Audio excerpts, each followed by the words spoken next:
बिस्मिल्लाहिर्रहमानिर्रहीम। हम्द व सना रब मेहरबान के नाम और दुरूद व सलाम शान कायनात जान कायनात हज़रत मोहम्मद मुस्तफ़ा सल्लल्लाहु अलैहि वसल्लम पर। आमिर उस्मान आदिल आपकी खिदमत में हाजिर है और आप देख रहे हैं मेरा यूट्यूब चैनल। आज मुल्क की तारीख़ में एक बड़ा वाक़या सामने आया। वज़ीर आज़म पाकिस्तान सुप्रीम कोर्ट के तलब करने पर सुप्रीम कोर्ट में पेश हो गए। याद रहे कि APS के सानहे में शहीद होने वाले बच्चों के वालिदैन ने अदालत उज़्मा से रजू कर रखा है। अदालत बरहम हुई, अटारनी जनरल के जवाबात से मुतमिन न हुई तो वज़ीर आज़म को तलब कर लिया। वज़ीर आज़म पाकिस्तान आज सुप्रीम कोर्ट में पेश हो गए और न सिर्फ पेश हुए बल्कि वो कटहरे में खड़े हो गए। जी नाज़रीन, चलते हैं तफसील की जानिब। आपको याद होगा 16 दिसंबर का सानहा जब पाकिस्तान पर एक क़यामत सुगरा बीती थी कि पेशावर में आर्मी पब्लिक स्कूल पर दहशत गर्दों के हमले के नतीजे में सैकड़ों बच्चे मासूम फूल जो थे वो इंतहाई दरिंदगी से, बर्बरियत से शहीद कर दिए गए और 20 बच्चे ज़ख्मी हुए थे। आज सुप्रीम कोर्ट में इस केस की समाअत जारी थी। अदालत ने तलब किया, सुप्रीम कोर्ट ने तलब किया पहले अटारनी जनरल को। अटारनी जनरल से जब पूछा और कहा कि हमें लगता है आप इस मामले में संजीदा नहीं हैं तो हमें वज़ीर आज़म को तलब करना पड़ेगा।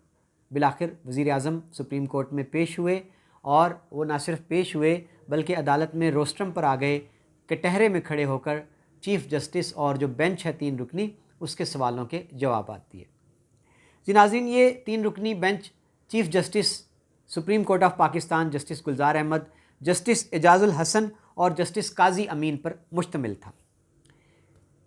इस 3 रुकनी बेंच ने समाअत के बाद 4 हफ़्ते का वक्त दिया है वज़ीर आज़म को और अटारनी जनरल को, और 4 हफ़्तों में उनसे रिपोर्ट मांगी है कि इस रिपोर्ट में सानहा APS के जो ज़िम्मेदारान हैं उनका तयन करके उनको कड़ी से कड़ी सज़ा देने की हिदायत जारी कर दी, और साथ में हिदायत भी जारी की है कि वज़ीर आज़म की दस्तखत होना ज़रूरी है उस रिपोर्ट पर।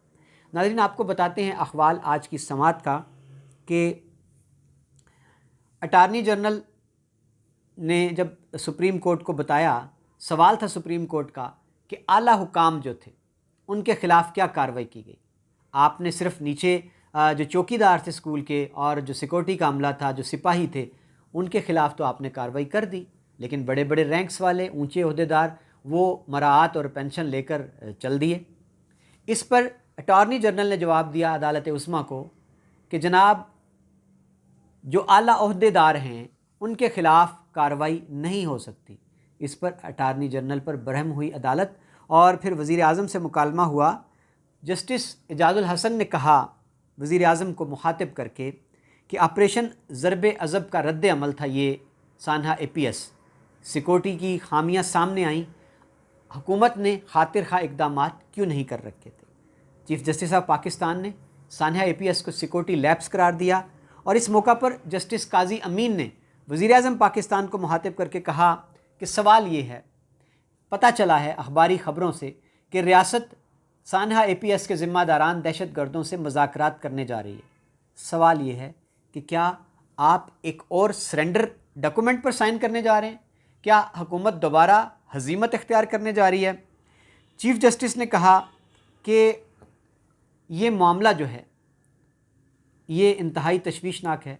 वालिदैन सवाल करते हैं, सरापा सवाल हैं कि उन लोगों का ज़िम्मेदारान के साथ क्या किया। वज़ीर आज़म पाकिस्तान इमरान खान ने अदालत उज़्मा को रोस्ट्रम पर आकर ये जवाब दिया और कहा कि उस वक्त हमारी हुकूमत KPK में थी।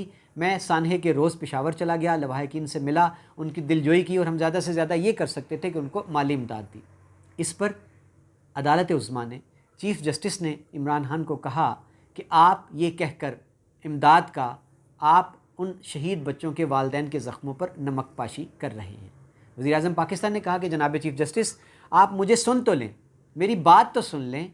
और इमरान खान का ये कहना था कि हमें इन बच्चों का भी दुख है, लेकिन हमें उन 80,000 लोगों का भी दुख है जो दहशतगर्दी की इस जंग में हिलाक हुए, और उन 480 ड्रोन हमलों की बात क्यों नहीं की जाती। इमरान खान का ये भी कहना था कि उस वक्त ज़िम्मेदारी वज़ीर आज़म नवाज़ शरीफ की थी, और इस पर अदालत ने यह करार दिया, रिमार्क्स दिए कि नवाज़ शरीफ को उस वक्त बेहतर यही था कि मुस्ताफ़ी हो जाते, उनको इस्तीफ़ा दे देना चाहिए था इस हादसे की ज़िम्मेदारी कबूल करके। अदालत ने जब वाज़े तौर पर इमरान खान से सवाल किया कि अब तो आप वज़ीर आज़म हैं, अब आपकी हुकूमत है, अब आप बताएं کہ آپ نے ذمہ داران کے خلاف کیا کارروائی کی۔ اس پر وزیر اعظم پاکستان نے عدالت عظمیٰ کو یہ کہا کہ میں آئین کا احترام کرتا ہوں، اس ملک میں کوئی مقدس گائے نہیں ہے، میں عدالتوں کے احترام میں آج عدالت میں پیش ہو گیا ہوں طلب کرنے پر، اور ساتھ ان کا یہ بھی کہنا تھا کہ عدالت ہمیں حکم دے ہم اس پر کارروائی کریں گے۔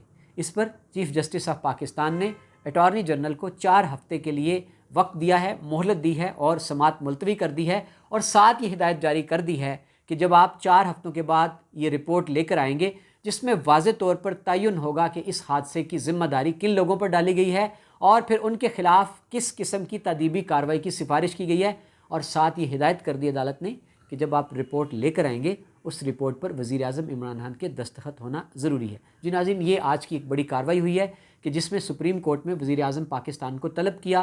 یہ ایک روشن تابندہ مثال ہے ان معاشروں کی جہاں قانون کی حکمرانی ہوتی ہے کہ جہاں حاکم وقت کو بھی عدالت کے کٹہرے میں کھڑا ہونا پڑتا ہے۔ ماضی میں ایسی شاندار روایات جو ہیں ہمیں اسلامی دور میں ملتی ہیں، خلفائے راشدین کے دور میں ملتی ہیں کہ جب وقت کا قاضی وقت کے خلیفہ کو عدالت میں طلب کرتا ہے تو خلیفہ عدالت میں پیش ہو جاتا ہے، سرنڈر کرتا ہے۔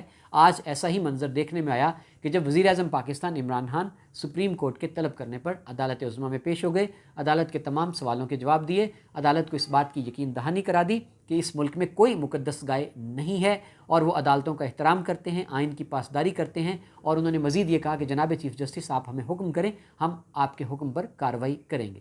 بہت شکریہ ناظرین، یہ تھا آج کا ویلاگ، اور میرے چینل کو سبسکرائب کیجیے اور مجھے دیجیے اجازت تاکہ میرا اور آپ کا ساتھ یوں ہی چلتا رہے۔